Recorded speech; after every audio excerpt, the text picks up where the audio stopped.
పులివెందుల అంటే నమ్మకం, పులివెందుల అంటే ధైర్యం, పులివెందుల అంటే అభివృద్ధి, పులివెందుల అంటే ఒక సక్సెస్ స్టోరీ, పులివెందుల ఓ విజయ గాథ. ఇది ఇక మీదట కూడా కొనసాగే విజయ గాథ.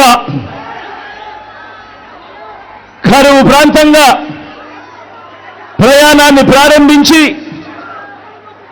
ఎక్కడో కృష్ణానది, ఆ కృష్ణానది నీళ్లు ఈరోజు మన పులివెందుల్లో కనిపిస్తూ పులివెందుల అభివృద్ధి బాటలో ఇవాళ పరిగెత్తా ఉంది అనంటే,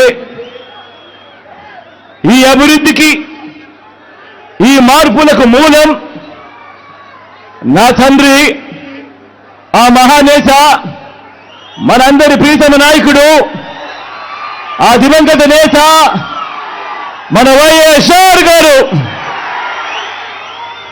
నాన్నగారైతే ఆయన వేసిన 2 అడుగులకు తోడు మీ జగన్ మరో 2 అడుగులు ముందుకు వేసింది ఈ 58 నెలల కాలంలోనే అని చెప్పి కూడా సగర్వంగా సవినయంగా తెలియజేస్తా ఉన్నా.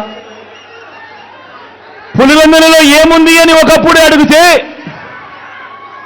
పులివెందులలో ఏమి లేదు చెప్పండి అని చెప్పి ఇవాళ తిరిగి అడిగే స్థాయికి ఈ పట్టణాన్ని, మన నియోజకవర్గాన్ని మార్చుకుంటూ ప్రతి అడుగు వేశాము. రాబోయే రోజుల్లో ప్రతి అడుగు వేస్తాము కూడా. ఒక్కటి గమనించండి, మన పులివెందుల, నా పులివెందుల, మనందరి పులివెందుల మనకే కాదు మన రాష్ట్రానికి కూడా ఎంతో ఇచ్చింది. టీడీపీ మాఫియా 4 దశాబ్దాల దుర్మార్గాలను ఎదిరించి నిలబడే ధైర్యాన్ని, మాట ఇస్తే మడప తిప్పరన్న నమ్మకాన్ని, మోసం చెయ్యరన్న విశ్వాసాన్ని మన తెలుగు నేల మీద అణువణువున నింపింది ఎవరంటే మీ పులివెందుల బిడ్డలే అని చెప్పి కూడా ఈ సందర్భంగా సగర్వంగా సవినయంగా తెలియజేస్తా ఉన్నా. కాబట్టే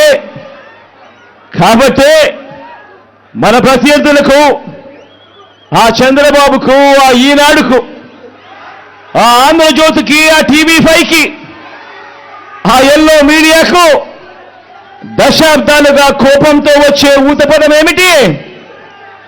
Pulivendula culture, Kadapa culture, Rayalaseema culture అంటూ మన మీద వేలెత్తి చూపించే కార్యక్రమం. ఎస్ మన కల్చర్, మంచి చేయటం మన కల్చర్,